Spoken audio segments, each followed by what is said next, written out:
Le monsieur que vous voyez sur cet écran, c'est un imam.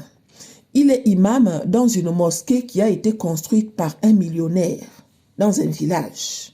Le millionnaire en question a vu qu'il n'y avait pas de mosquée dans le village. Il a construit une grande mosquée histoire de permettre aux villageois de partir à la mosquée. Donc, une fois que la mosquée a été construite, on a nommé ce monsieur-là en tant que l'imam de la mosquée. Le village avait maintenant une mosquée. Vous connaissez un peu la place des imams dans la vie des musulmans. C'est comme ça qu'il était traité, respecté, honoré et tout ce que vous connaissez là. La jeune femme que vous voyez ici là, elle va encore à l'école. Elle a 19 ans. Donc elle passait souvent par là et elle partait à l'école. Quand l'imam a vu la jeune femme là, il a dit à la jeune femme là que je suis l'imam de la mosquée de ton village. Je veux que tu sois l'une de mes épouses.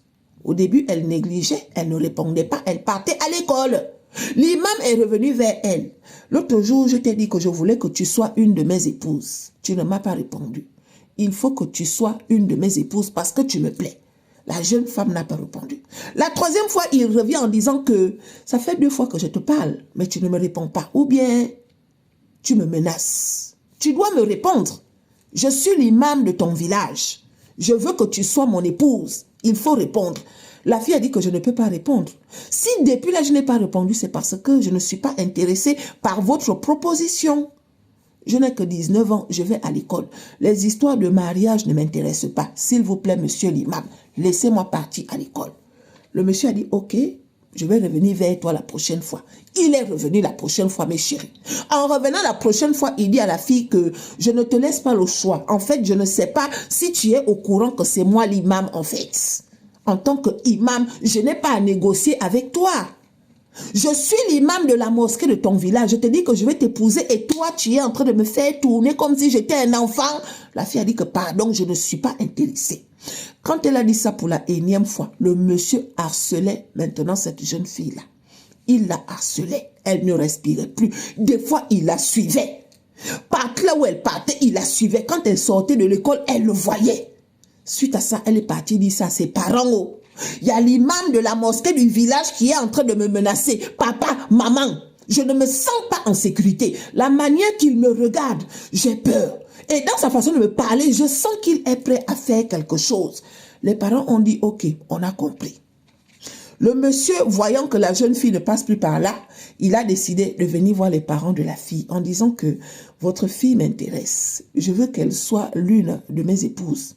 Les parents ont dit que, ok, on a compris, sauf que notre fille, pour l'instant, elle part encore à l'école. Donc, si vraiment elle vous intéresse, essayez de patienter le temps qu'elle termine ses études. Une fois qu'elle va terminer ses études, vous allez discuter. Si elle est d'accord, elle sera une de tes épouses. Le monsieur a dit que, mais à quel moment je dois demander la permission? Je viens vous dire que votre fille m'intéresse et je veux qu'elle soit l'une de mes épouses et vous me demandez de patienter alors que je suis l'imam du village. Les parents ont dit que ce n'est pas nous qui décidons pour notre fille. Pour l'instant, notre fille part à l'école. Les histoires de mariage, là, ce n'est pas dans sa tête. Donc, nous, on ne peut pas te dire oui à sa place, surtout qu'elle ne veut pas.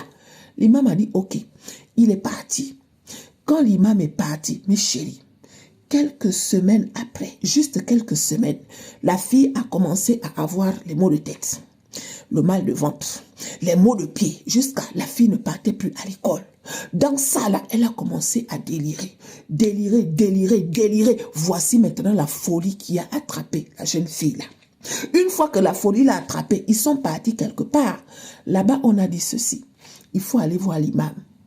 Parce que l'imam a fait quelque chose. Il a été frustré du fait que la fille n'a pas accepté. Il faut aller le voir. Il y a eu une note vocale qui a circulé parce que les gens ont appelé l'imam que l'imam, l'enfant d'autrui est malade en fait. On nous a dit que tu as fait quelque chose. Est-ce que c'est vrai? Est-ce que ce n'est pas vrai? L'imam a répondu dans la note vocale en disant ceci. Je suis allé voir la jeune fille. Je l'ai proposé d'être l'une de mes épouses. Elle a dit non. Je suis allé voir ses parents. Les parents ont dit non. Ils disent qu'elle va aller à l'école. Sauf que moi, on ne me dit pas non. Et pour cela, j'ai invoqué les djinns.